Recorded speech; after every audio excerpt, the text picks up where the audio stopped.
सास की जादुई शक्ति। कौशल्या ने एक रात सपना देखा। कौशल्या राजपूत, तुमने किए हैं जीवन में अच्छे अच्छे कर्म, इसलिए अब से जब तुम चाहो गायब हो सकती हो, जिसके लिए तुमको सिर्फ चुटकी बजानी होगी और चुटकी बजाते ही तुम गायब। बस एक बात का ध्यान रखना, जहां तुमने कोई गलत काम किया, तुमसे ये शक्ति वापस ले ली जाएगी। कौशल्या की नींद टूट जाती है। ये कैसा सपना था? गायब हो जाऊंगी मतलब? हे भगवान, कंबल ओढ़ के सो जाती हूँ, सपना कंबल के अंदर नहीं घुस पाएगा। कौशल्या डर के मारे कंबल ओढ़ के सो जाती है। सुबह कौशल्या मंदिर जाने लगती है। अरे बहू, जल्दी चल, भिखारियों को खाना भी तो खिलाना है। हाँ माँ जी, अभी आई। आज तो खीर और पूरी बने हैं, सब खुश हो जाएंगे।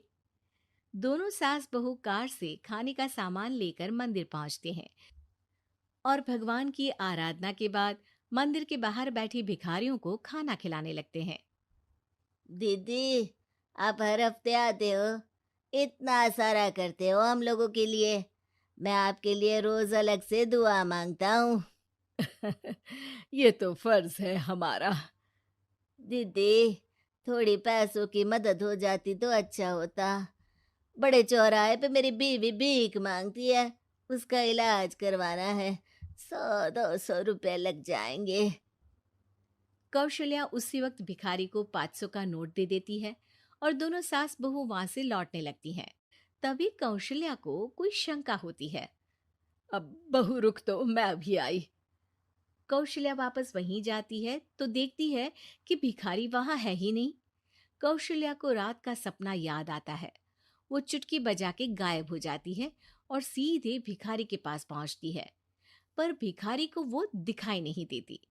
कौशल्या देखती है कि भिखारी उन पैसों से शराब खरीद रहा है और कौशल्या उसे वहीं एक चाटा मारती है। अरे कौन है बे? एक और चाटा पड़ता है। अरे कौन है? कौन है? हिम्मत है तो सामने आओ। भिखारी को झूठ बोलने पर तड़ातड़ चांटे पड़ते हैं। वो वहां से भाग खड़ा होता है।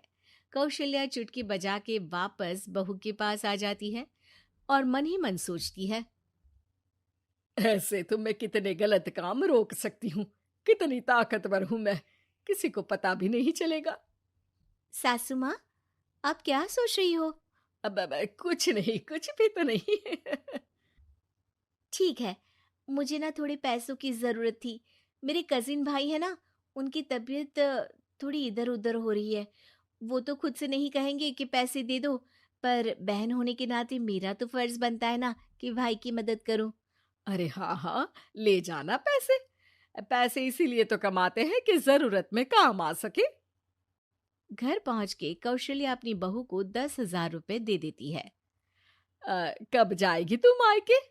अम, कल शाम की ट्रेन है। दोनों काम में लग जाती हैं। तभी काम वाली दीदी वहां आती है। आज ना मैं आप लोगों के लिए पनीर बनाऊंगी। ठीक है, मंगवा लेती हूँ पनीर।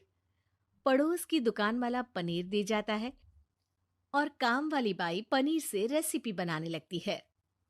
आज अपनी सुपर पावर काम वाली बाई पे ट्राई करती हूँ, देखूं तो सही किचन में करती क्या है ये। सास चुटकी बजा के गायब हो जाती है और किचन में पहुंचती है। बाई को खबर भी नहीं है कि कौशल्या भी किचन में ही है। आज तो मैं भी पनीर की सब्जी बनाऊंगी रात को अपने घर, और थोड़ा सा घी भी रख लेती हूँ। वैसे भी कौशल्या बुढ़िया खा खा के मोटी हो गई है। कौशल्या बाई की चोरी पकड़ लेती है और गुस्से में बाई की चोटी ऊपर उठा देती है। बाई को समझ भी नहीं आता कि उसकी चोटी खड़ी कैसे होगी। वो डर के मारे चीख पड़ती है। बहू भागते हुए किचन में आती है। अरे क्या हुआ?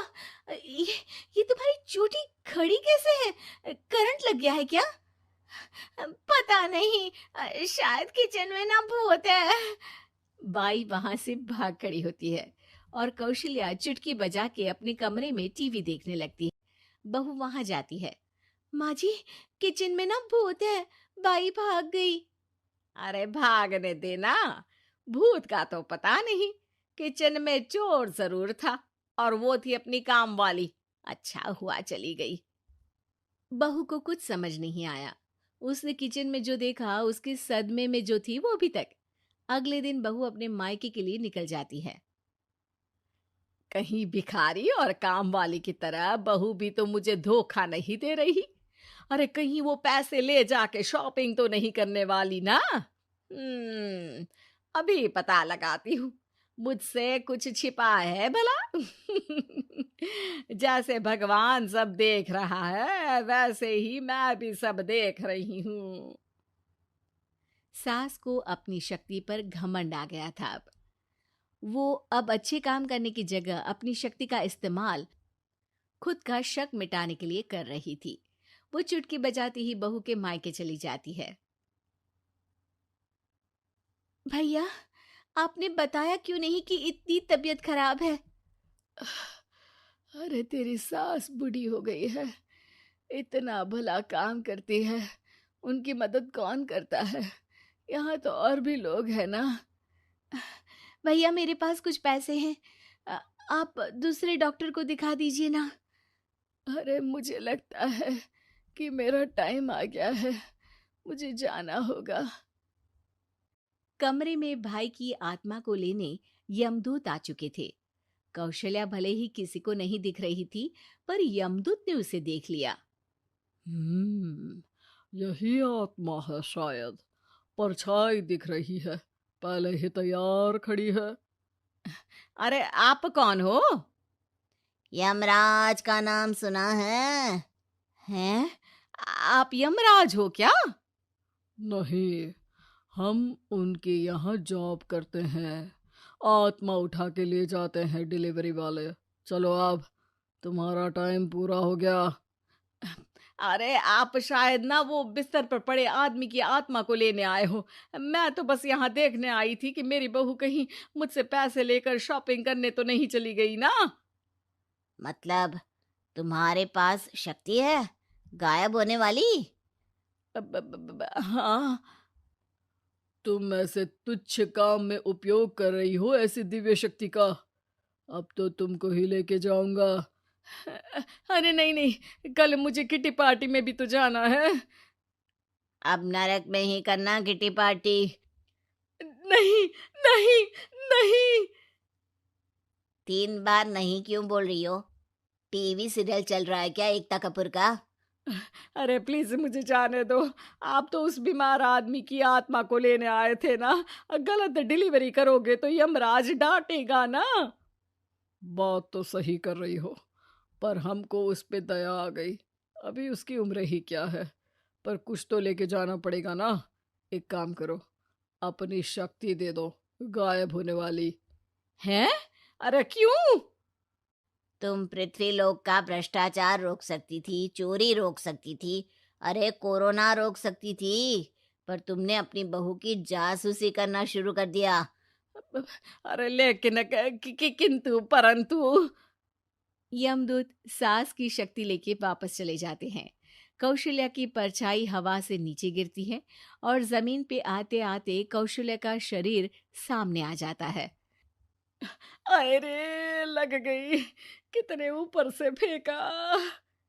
माँ जी, आप यहाँ ऊपर से कैसे गिरी? अरे समधन जी, आप अचानक कमरे में। सब घबरा जाते हैं। सास बहू को सारी बात बता देती है। ये लो आपके 10,000 रुपये। आपको मुझ पे इतना भी भरोसा नहीं है? अरे बहन, मुझे दर्द नहीं हो रहा है, अब अचानक से सब अच्छा होने लगा है। अरे तो फिर बिस्तर से उठ जाओ और मुझे लेटने दो। गिरी हूं ऊपर से तो पूरा बदन दुख रहा है।